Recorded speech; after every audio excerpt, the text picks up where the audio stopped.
Hi friends, welcome to the NPTEL course on Leadership for India Inc. Practical Concepts and Constructs. We are in week 2 discussing various leadership theories.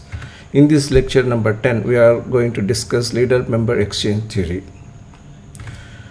Leader-member exchange theory has got this abbreviated form LMX theory. L stands for leader, M stands for member, and X stands for exchange. This theory conceptualizes a leadership model that is anchored on the interactions between leaders and each of the leaders' followers.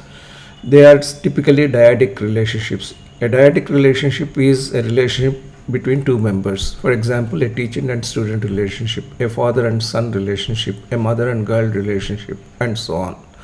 The leader's relations with a work group may be seen as a group of vertical relations between the supervisor or the leader and each follower in the group. One class of relations is based on expanded and negotiated role responsibilities, that is, role responsibilities beyond the formal official job contracts. Such a group is called the in-group. The other class of relations is based on formal employment contract defined as roles or responsibilities, and this group is called the out-group. On the right side, you have dyadic relationships. Typically, one leader has a relationship with a follower. Then the same leader has another relationship with the other follower, and so on. Now, these relationships could be an in-group or an out-group. The nature of the relationships between the leader and each of the followers determines whether the followers become part of the in-group or out-group. What are the characteristics of in-group? In the in-group, the inclusion depends on how well the leader and the follower are able to work with each other. Therefore, personality and other characteristics are related to the inclusion beyond the job responsibilities. These followers typically negotiate with the leader and go well beyond the job definitions. The leaders also in turn do much more for the followers who belong to the in-group. So, followers of in-group have high compatibility with the leader and vice versa. The out-group is defined by formal role responsibilities or job responsibilities. Followers do not go beyond what is described in the formal job contract. Such followers are not interested in taking up additional job responsibilities, nor are they interested in negotiating with leader favorable positioning based on increased boundaries of work. Followers and leaders of out-group have low compatibility with each other. As I said earlier, the nature of relationships between the leader and each follower determines whether the followers become part of the in-group or out-group. LMX theory and organizational effectiveness has got certain logical moorings. High-quality leader-member exchanges have several benefits. It results in lower employee turnover because employees are satisfied. More positive performance evaluations are possible. Higher frequency of promotions is possible, greater organizational commitment, more desirable work assignments, better job attitudes, more attention and support from the leader, greater participation in the teamwork as well as in the organizational work, and faster career progress. You can think of in-group as a specially curated work group which is based on doing more work and getting more rewards. And it is a favorable disposition mutually shared between the leader and the followers. These results are based on multiple research studies conducted over the last 25 years by several researchers. There is a very strong research support for the LMX theory. This is an information-rich slide. I have quoted 8 research studies which represent meta-analysis on LMX theory conducted over the last 25 years. The results of the various studies have been as follows, although I cannot go in detail on these studies, and when you have time you can refer to any of these studies. 1. Member jobs performance, satisfaction, overall as well as supervisory, commitment, role conflict and clarity, and turnover intentions are all positively correlated with in-group existence. Strong support for the LMX-7 psychometric questionnaire, which is a questionnaire designed as part of the LMX theory, has highlighted the importance of leader-member exchange measurement. Similarly, group dynamics are positive in leader-member exchanges which are characterized by in-groups. It is a mechanism to nurture people's feelings which increase their creativity. Electronic communication has had a positive impact on leader-member relationships as told by one research. Though not directly related to creativity, LMX also served as a mechanism to stimulate the creativity in the followers. Positive relationships between the quality of LMX and citizenship behavior of the followers go beyond formal relationships. Empowerment and LMX exchange quality have a slight synergistic effect on job outcomes. Particularly in high technology firms, greater autonomy increases the positive relationship between leader and members exchange and creativity at work. The above research studies indicate that organizations gain from leaders who create good working relationships with their followers. If the leaders and followers succeed in having good exchanges, they feel better, they accomplish more, and the organization prospers. So, leader making, that is the development of a leader, is considered as a partnership approach in the LMX exchange. If you see the previous theories, they treat leader and followers as two distinct groups of individuals, and the relationship is based on certain assumptions about the followers and certain assumed leadership styles which are considered effective. Whereas leadership development under the partnership approach of LMX ensures that leader and follower act in concert with each other. So there are 5 characteristics of this partnership approach. 1. The leader should make every follower feel that he is a valued member of the in-group. This avoids the inequities and negative applications of being in the out-group. Clearly, as you can see from the definition of the in-group and out-group, in-group tends to be a favored group, favored by the followers as also by the leader, whereas the out-group seems to be a passive group which is very role-bound and mechanistic. Therefore, there are bound to be inequities and negative applications of a follower being in the out group versus a follower who is a part of the in group. Therefore, to avoid the inequities and negative applications of being in the out group, the partnership approach of the leader must aim at enlarging the in group as much as possible, in fact, converting his or her entire team into an in group. Under the LMX theory, each leader should create dyads of partnership with followers. They should also create networks of such partnerships throughout the organization so that the entire organization can turn out to be a strongly networked dyad system. Positive emotional experience of followers will benefit organizational and leader personal goals. So the leader's success in creating positive leader-member exchanges would promote leader's own development because there is a process of negotiation involved, understanding what the followers can do and what the followers need, and accordingly adjust the work roles and responsibilities, and also elevating the organizational performance through this negotiation provides for better leadership development. So it is not just for followers management, it is also for leaders' own self-management. When you are making leaders as a partnership approach, you have 3 stages. The first stage is the stranger phase, wherein the follower and leader see each of the other as the adversary. The stranger phase is marked by rule-bound, lower quality exchanges. In the acquaintance phase, both leader and follower get more acquainted with each other, and as a result, they become more aligned with each other. These exchanges are more career oriented and more social and work related exchanges. Whereas in the third phase, which is the mature partnership phase, the leader and follower are closely aligned and bonded, resulting in trusting high quality exchanges. The goal of leader making in LMX theory is aimed at having the mature partnership phase at the earliest. The stranger phase. Let's try to understand what are the key aspects of the stranger phase. The leader-follower relationships are rule-bound. It is like a leader meeting a follower for the first time based on a job contract that was provided by him or the human resources department, and accordingly the follower also entered the organization trying to follow the rules that have been set up. It is a very formal and very contract-based relationship.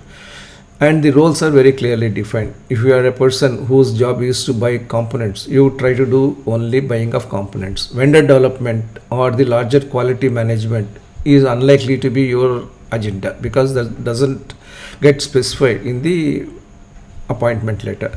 The work group will therefore be a lower quality exchange similar to outgroups. More number of followers are required to do the same job compared to an in-group where the boundaries are extended by individuals. Therefore, it is a lower quality exchange because you do what is told. The follower complies with the authority and hierarchical status of the leader, and he is also cognizant of the economic rewards that the leader controls. Therefore, it is better to listen to the leader rather than extend himself. The leader also makes no effort to recognize the needs of and develop the followers. And the follower is motivated by self-interest, more by security, safety, and regular compensation needs rather than the good of the group. The stranger exchanges, as stipulated here, are characterized by a tentative and questioning nature of leader-follower interactions. Both the entities, the leader entity as well as the follower entity, the human entities, they are trying to probe each other, they are trying to find each other in terms of their systems, governing mechanisms, and other value-based systems, and they want to operate until this is resolved within the strict boundaries of the jobs as defined by the contracts. In the acquaintance phase, both leader and the followers begin to open up. They tend to have more career-oriented approaches and more social exchanges, trying to understand each other better. Each gets to know the other person better. Therefore, there will be sharing of more work-related information, more personal information. When the follower encounters a situation which is of adverse nature, or encounters a situation where the accomplishment has been much more easily done, the follower is willing and eager to share that information with the leader. Therefore, there is more interaction in the acquaintance phase. The leader also has the opportunity to evaluate whether the follower can take on additional responsibilities, and the follower also evaluates whether the leader is one who would encourage and reward additional responsibilities, and whether the system itself offers more challenges and opportunities. Accordingly, the leader and the follower in the acquaintance phase start looking beyond formal roles and job descriptions. As a result of all these changes, the work group will display interactions of medium quality than the other dyads. The leaders and the followers are driven less by self-interest and more by group interest. This is the situation in the acquaintance phase. The acquaintance exchanges are characterized by certain definitive moves towards more trusting and respectful relationships. In the mature partnership phase, the key aspects are as follows. 1. High quality leader member exchanges are developed because of mutual trust, respect, and obligation which the leader and the follower has for each other. The relationship would already have been tested and proven itself for dependency on each other, presumably in the acquaintance phase. High degree of reciprocity and equity of relationship between leaders and followers. The partnership exchanges are egalitarian and control balanced between the leader and the follower.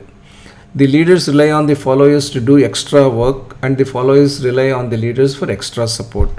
The partnership phase goes well beyond traditional role definition and the job responsibility, and the leaders and the followers in this model phase are driven by shared and aligned business interests as well as organizational group interests. The partnership exchanges in general are characterized by creative ways of bonding between leader and followers to produce an extraordinary level of output and an extraordinary positivity in the way the work is achieved. A simple comparison of these three phases follows.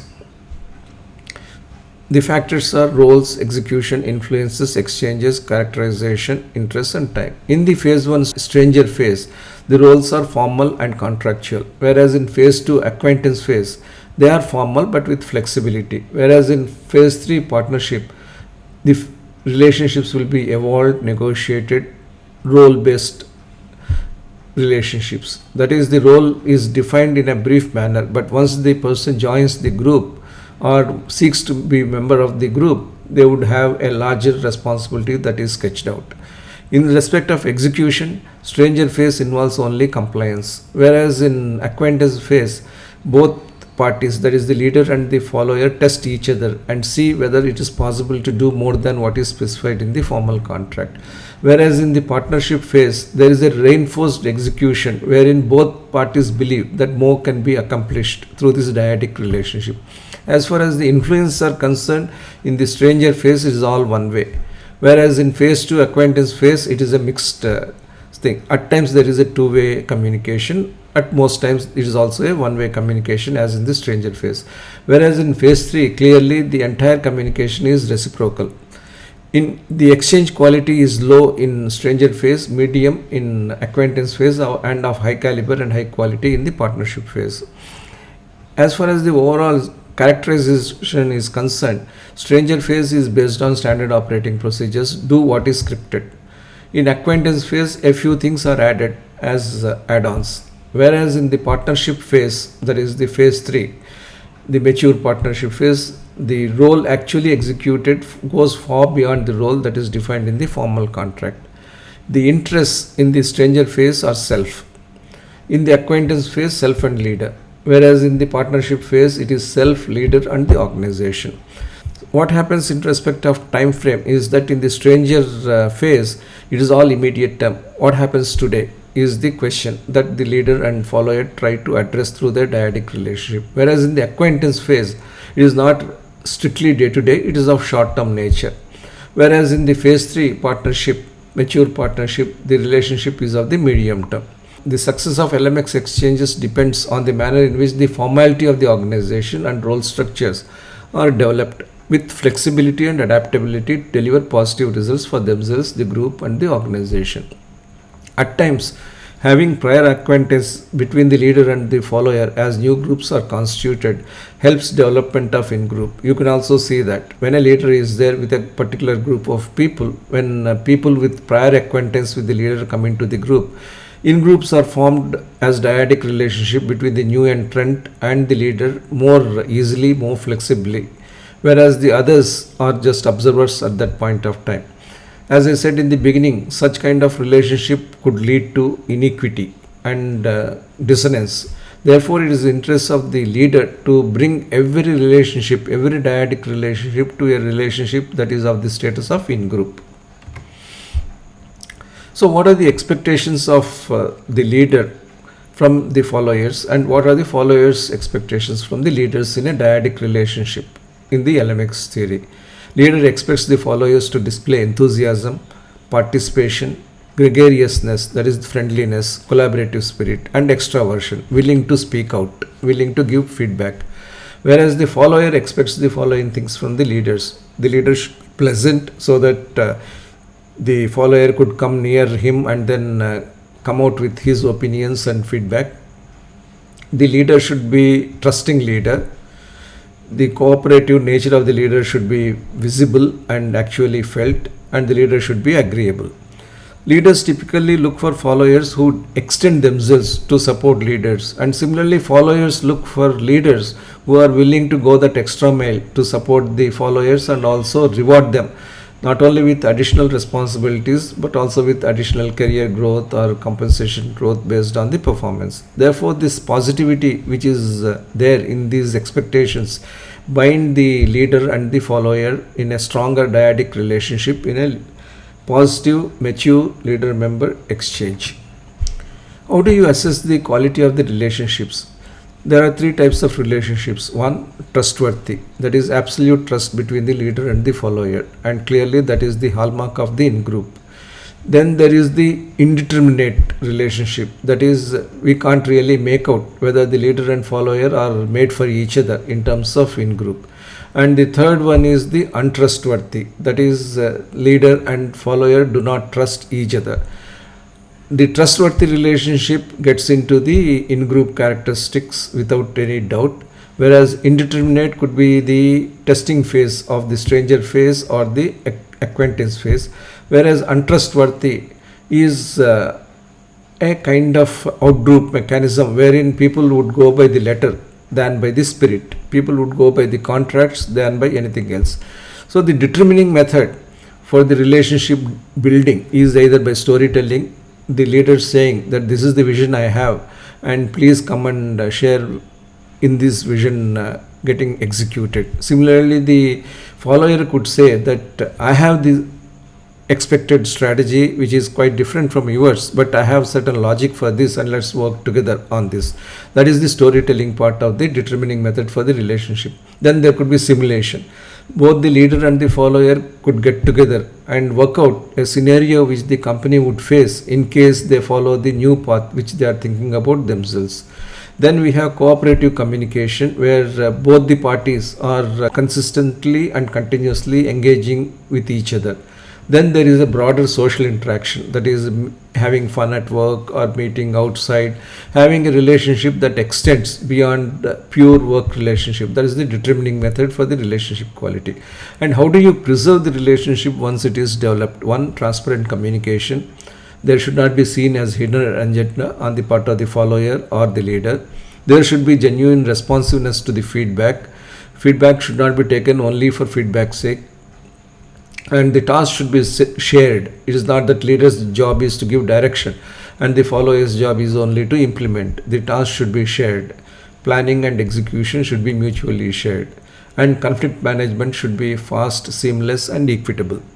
When these kinds of relations are developed through appropriate analytical methodologies, as I have indicated, the relationship quality would be at a high level.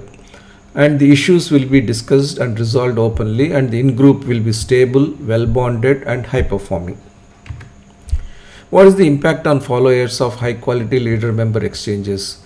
The advantages of high-quality LMXs are many. One, preferential treatment. They get the leaders' eyes and ears very quickly. Increased communication from the leaders, ample access to leader, increased performance support, increased performance related feedback, and compensation benefits, not merely based on contract but beyond formal contract. Whereas the disadvantages of low quality LMXs to followers are cautious treatment by leaders, limited communication from leaders, limited access to leaders, limited performance support, minimal performance related feedback, and compensation benefits based only on formal contract. So these are the disadvantages of low quality LMXs, whereas what I said earlier are the advantages of high quality LMXs to followers. A group of positively motivated and aligned followers enhances the strengths of leadership. High quality leader member exchanges become continuously virtuous because they keep elevating their performance to higher and higher levels. What is the impact on leaders?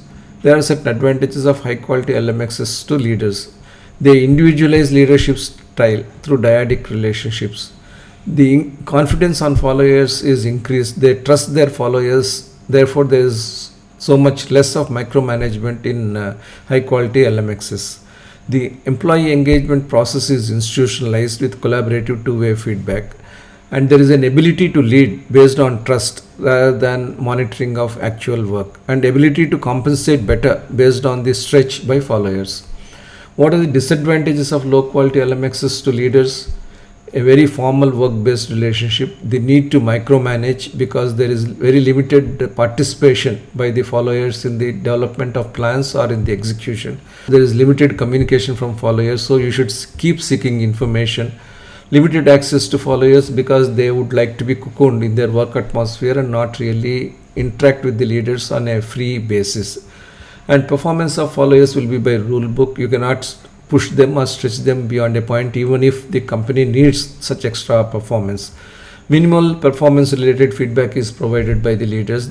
Leaders also won't exert beyond what is specified in the job description, and compensation benefits are controlled by formal contract. This is the situation as far as the leader impact is concerned from the high quality LMXs.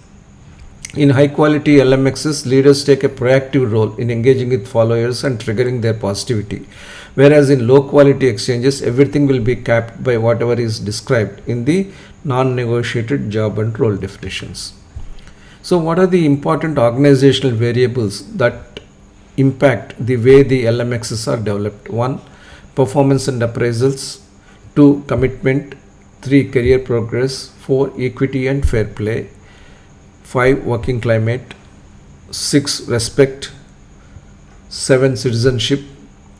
8. Rewards. And 9. Openness. These are the 9 organizational variables which are at play in the individual, leader, group and organizational interactions that arise out of the LMX exchanges. So if these variables are positive, as they should be in an in-group setting, the organizational effectiveness would be that much more. Therefore, the LMX theory suggestion is that the in-groups should be as many as possible in an organization, and the leader's emphasis should be on enlarging the scope and size of the in-groups and minimizing the size and scope of the out-groups. How do out-groups work? Because out-groups cannot be ruled out. They would exist in any organization, particularly in a bureaucratic formal organization. They work on a very fixed cycle. They make the leader play to the rule book. The out-group members do just what is said by the contract. They look for procedures and job definitions, and very frequently they say, it is not in my responsibility. And opportunities. Leaders also provide minimal guidance and support and pay followers as per the formal contracts. A bureaucratic work group forms and starts operating on a rigid mode. These are the characteristics of the outgroups. As you can see, it is rule bound and textbook kind of functioning of the groups. Whereas the working of LMX in groups contrasts in a very significant manner. It is more virtuous group. The in-group makes a leader much more effective. The in-group members do more than required by the job. They look for innovative ways to advance group goals. Therefore, the leaders give them more responsibilities and opportunities. Leaders also give them more time and support as well as better compensation. A well-bonded work group forms and starts operating on this virtuous cycle. So, the in-groups which form a virtuous cycle of an organization are to be recommended, or to be encouraged, and are to be spread in terms of their impact on the organization. And the key for that is the communication ability of the leader as well as the follower. So how can we make LMX theory work? For that, leaders and followers must work together. It is a process. It is not just something which is imposed or which automatically becomes available in an organization. Leaders should do 5 things. They should nurture high quality exchanges as a goal. Second, they should offer opportunities for followers to take on new roles and responsibilities. That is based on the trust. If they think that the roles are large enough and we cannot test the employee on an expanded role, then there would not be any scope for testing out the high quality LMX. Therefore, leaders should take risk and discuss new roles and responsibilities. Similarly, followers also should reciprocate. Leaders should primarily be good mentors and communicators. They should be very respectful of the followers, and they should build trust and respect with the followers. What should followers do? They should support, along with the leaders, the development of high quality exchanges. They should proactively seek additional roles and responsibility. The leaders typically feel very happy when the followers come forward and say that we could do more and we would perform better so that the organization benefits. That is the expectation generally of a good leader, a nurturing leader. Followers should be capable of and open to providing ideas and feedback. They should earn the respect and trust of leaders. And finally, they should build dependability with the leaders. These are the 5 things which the followers should do so that the leaders feel enthused to build an in-group with the followers. Some research indicated that electronic communication, now updated with business social media, could help leaders and followers better their communication linkages with each other and contribute to organization-wide good relationships. Because such communication, particularly in professional social media channels, shows the other side of the followers, that they think and act in different ways than what the career expects them to do. That provides some insights to the leaders to expand their roles. Similarly, the way the leaders respond on the social media platforms also gives a clue to the followers as to the other interests leaders have beyond getting the work extracted from the followers. So there are some advantages of being in professional social media platforms to enhance the LMX applicability in the organizational settings. What are the advantages of LMX theory? 1, it is a very strong descriptive theory with lot of practical application. It provides basically work unit flexibility. The very fact that leader and the followers can discuss and develop a jurisdiction beyond the job responsibility, that itself is a very strong fundamental contribution to the organizational effectiveness and competitiveness. Secondly, it brings the perspective of positive relationships motivating superior leadership and followership. Instead of just being leader-centric, LMX theory supports the followers also showing some level of leadership capability in the dyadic leader-follower interactions. It focuses on the importance of two-way positive communication in building trust-based work groups. Differential opportunities and payments do exist in the LMX model, but these are based on proactive behaviors and actual work which happens to be beyond the stipulated work. And in groups and out groups are based on mutual commitment to accomplish more or standard. It helps a leader build in groups and adopt approaches for transformation of out groups into in groups. So the emphasis on LMX theory is not on individuals but on dyadic relationships. That is the big difference. The focus therefore shifts to collectivism rather than individualism for organizational good. Judging leadership by the extent of in-groups that a leader possesses is itself a contributor to develop leaders and also to judge leadership effectiveness in an organization. What are the criticisms of LMX theory? Because it is a dyadic oriented theory, you need to have a number of dyads to describe a typical large organizational framework. One of the important criticisms of LMX theory is that it encourages in groups rather than out groups in terms of preferential relationships. That is, if you are a member of out group, in a way you are kind of confined, at times condemned to be a member of the out group. The leader never gives an extra work because you are seen to be a member of the out group. Whereas preferentially in groups find themselves given all additional responsibility, additional support as also additional rewards. So there is a kind of disturbance to the principle of equality, equity and fairness that otherwise would have been a characteristic of traditional rule-based outgroups, which are standardized, bureaucratized and objective and clinical, irrespective of the individual and the leader. That is one big criticism. It may encourage leaders and followers to develop groups of comfort.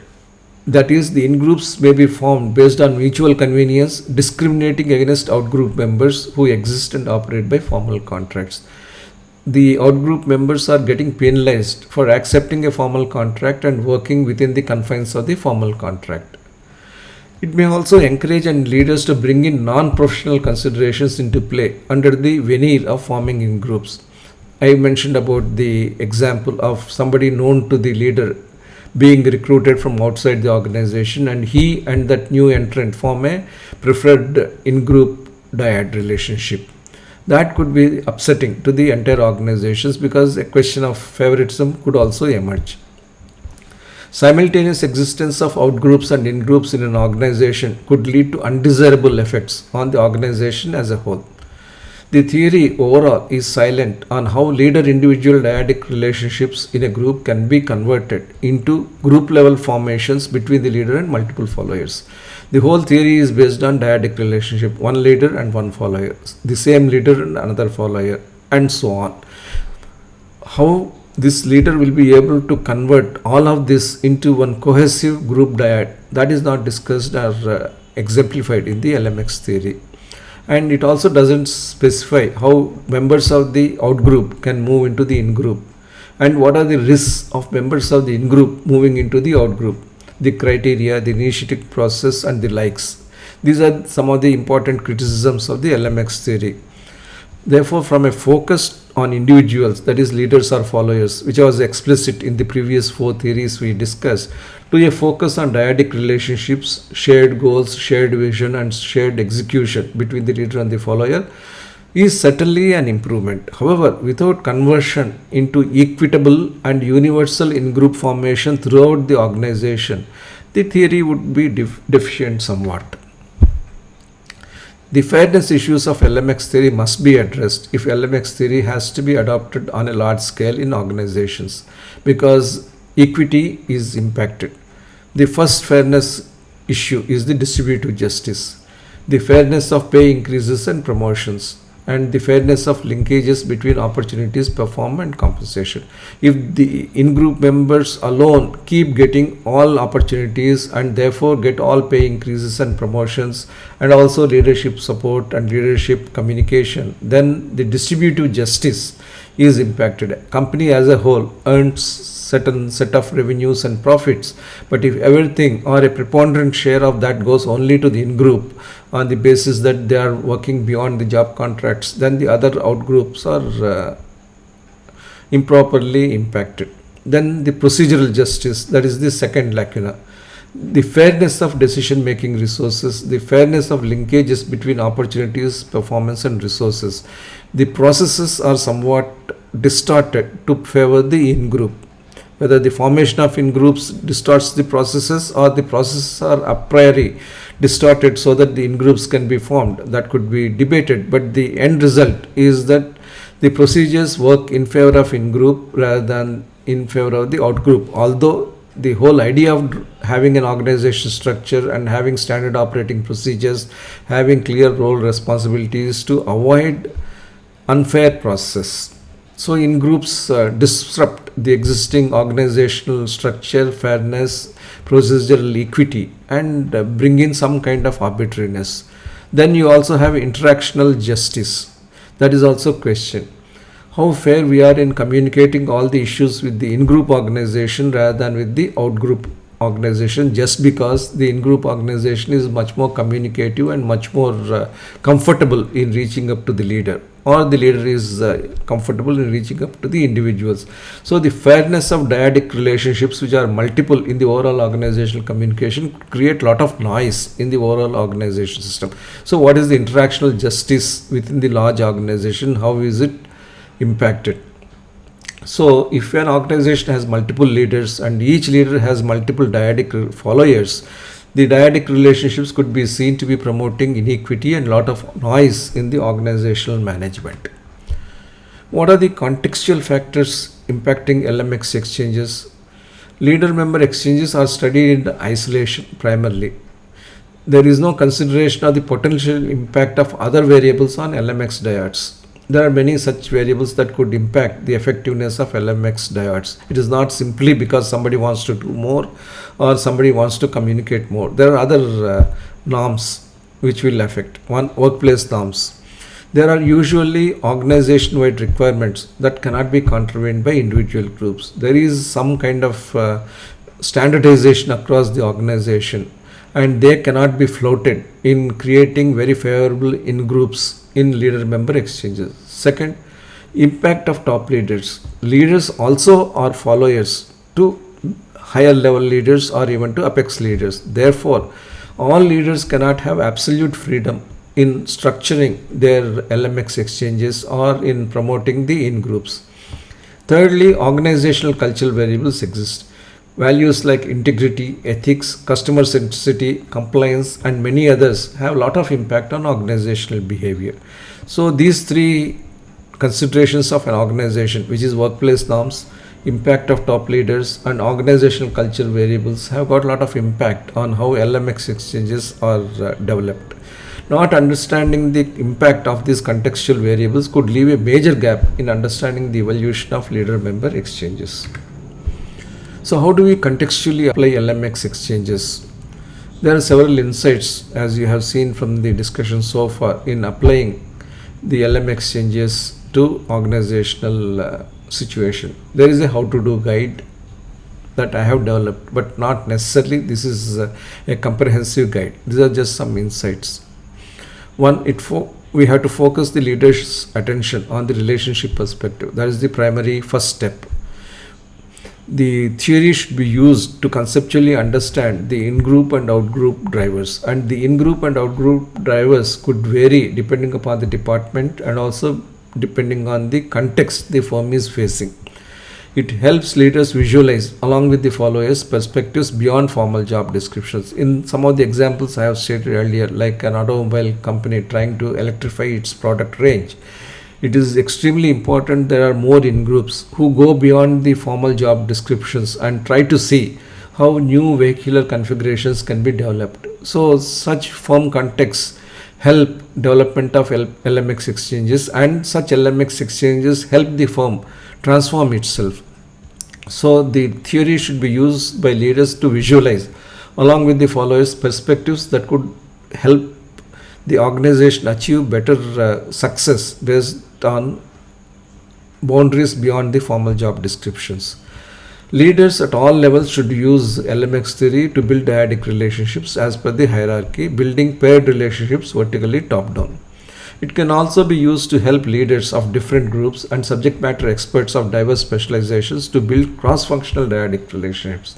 Not all relationships need to be vertical. They could be diagonal and they could even be horizontal. So there could be some pairing of individual leaders or individual managers that could happen through the application of LMX exchanges. Primarily, LMX exchange it kind of holds the mirror to the leader as to how they could relate to the followers. Similarly, it makes the followers look at the leaders not as bosses but as individuals, more competent, probably more experienced, more wise, who can work with the followers and develop higher levels of organizational effectiveness. Therefore, there is a mutual attention and mutual sharing about the importance of special delivery as compared to standardized delivery through the application of LMX exchange theory.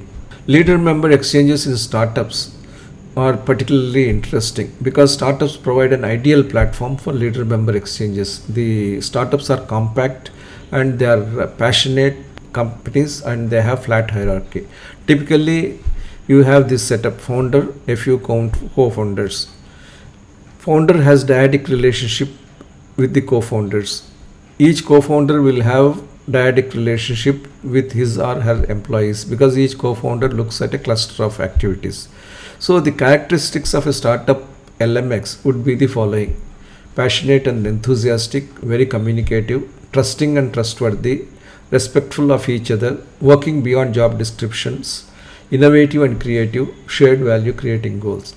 So you can clearly appreciate how LMX model will be extremely useful for startup conditions.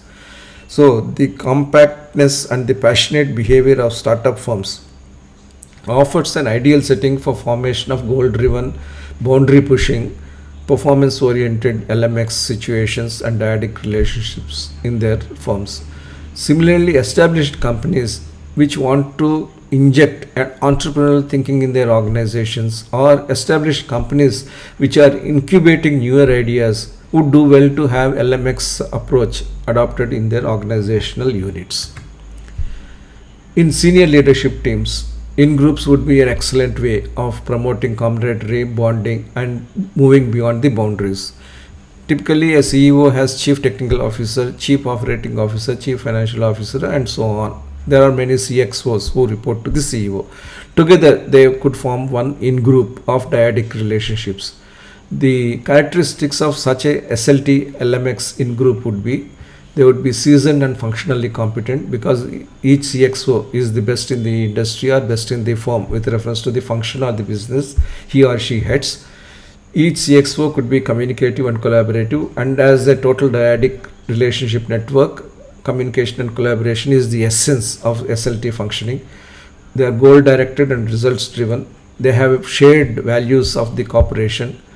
They are independent yet dependent. Therefore, there is a lot of dependent-independent relationship that is governing the SLT members. Organizational perspectives are shared, particularly with reference to growth, turnaround, and other strategic issues that are faced by senior leadership team members. And the whole compensation is performance linked. Therefore, if you do more than what the job description of an SLT member states, and if you are able to increase the total shareholder returns, then the performance could be higher. So there is an ample opportunity to implement in-group mechanisms in the senior leadership teams of large corporations. They are at the apex level and they can make even a well-performing organization perform even better. And because the SLT membership is compact and close-knit, it is an ideal prescription for using LMX theory. How do the outgroups function? We can also think of a CEO having a director for R&D, a director for operations, director for finance, director for sales. The titles, of course, do not mean anything in an outgroup because they are performing only as per the title and not as per the stature or the role.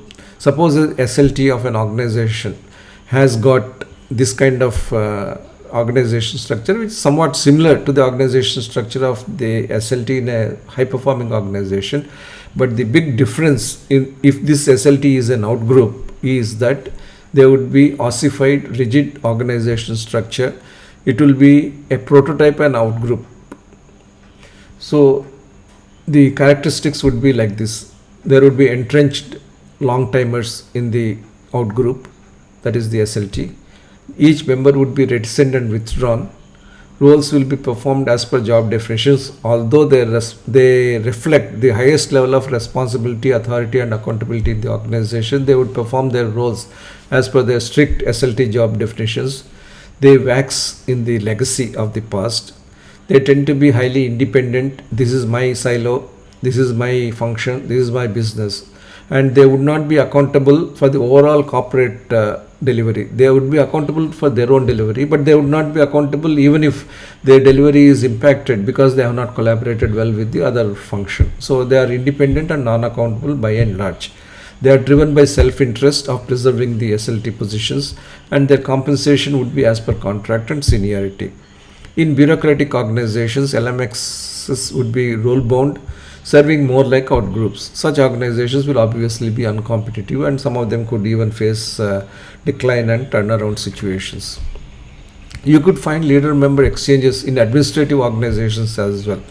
What are the administrative organizations? For example, central parliament and state legislatures, central and state civil services, district administrations. These are all the organizations which are administrative in nature, which are public policy oriented and public development oriented.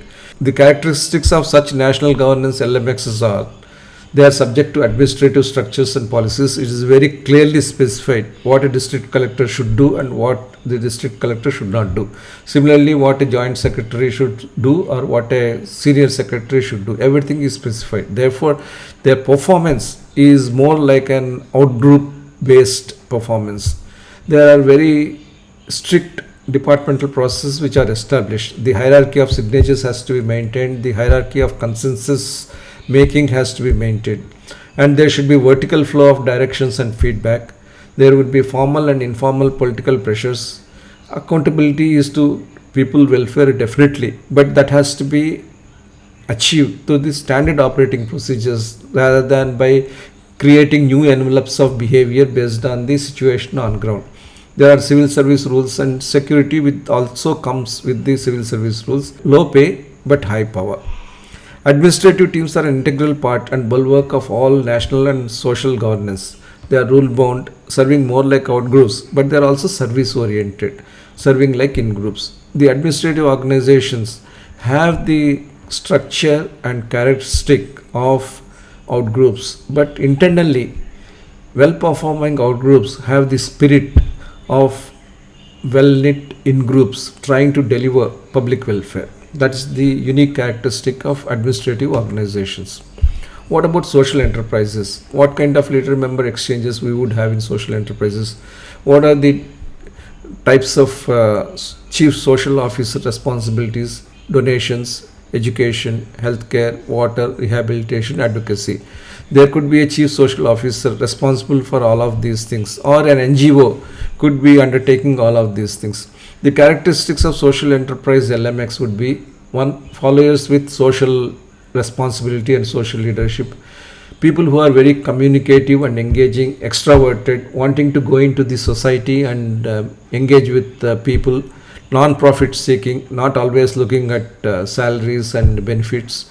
Community living and service. Simplicity, ability to merge with the community around you. Willing to do part-time professional service. Lack of self-interest or even group interest. And advocacy with external stakeholders. Ability to take their point of view to higher levels and ask for investments or ask for support. Social enterprises, by virtue of their unique objectives and structure, need to function like in groups to be agile, successful and socially beneficial. That is extremely important. In a leader-member exchange, the expectations are the following. The theory tells the leaders to relate to their followers and build dyadic relationships based on trust and respect. That is the first expectation from the leaders, from the theory. It is not the followers' expectations of the leaders or the leaders' expectations of the follower. The theory itself expects leaders to do a few things and followers to do a few things. So we said the first point on the leaders, that is, build dyadic relationships based on trust and respect. It also tells the leaders to be sensitive to followers who need special attention and who do not need special attention, to be communicative with and respectful towards all of their followers, to provide higher opportunities to each of the followers, recognizing the uniqueness of each individual. Having individualized dyadic relationships helps in providing differential opportunities, differential pathways, and tailoring the dyadic relationship to meet the requirements of the followers. So for all the limitation one has in terms of having several individual dyadic relationships in large organizations, there is also this benefit that each dyadic relationship can be titrated and tailored to the unique combination of the leader and the follower and the unique skill set and mindset of the follower. The theory tells the followers to be flexible and not be limited by formal job definitions. Job definition is a starting point, but that is not the end point. It tells the followers to be communicative with their leaders, to take on new responsibilities. It tells the followers to seek higher opportunities and seek commensurate higher benefits. It also builds stronger relationships with their leaders over time based on mutual trust, respect, and communication. The leader-member exchange theory emphasizes fair and equitable leader-member relationships that are not bound by formal contracts. The terminology of in-groups and out-groups is aimed at bringing out the desired contrast. So we have seen so far 5 theories. Let's compare these 5 theories. The first theory we considered is the trait theory. That theory focused on the leader and his traits as the key driver of performance. It examined what the leader must be. Whatever he is or whatever she is taken as the leader. In the behavioral theory, we looked at the 2 important and the only 2 leadership behaviors considered important in an organizational setting. These are the task behavior and the relationship behavior, and these are considered required for goal accomplishment. And the assumption was that the leader must focus either on task or on person. That is the behavioral theory for you. In the situational theory, the followers are brought into the picture, and leaders are expected to develop 4 leadership styles which match the followers' development levels based on their competence and also the commitment. In the path goal theory, the focus shifted to the leader's style fulfilling the motivational needs of the followers.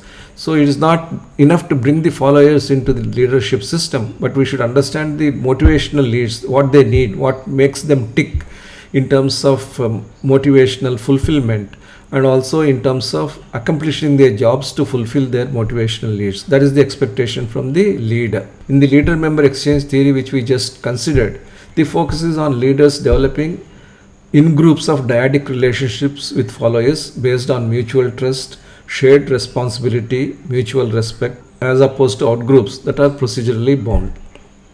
The expectation here is that the leader must communicate with and encourage followers for positive relationships. There must be mutual trust between the leader and the followers.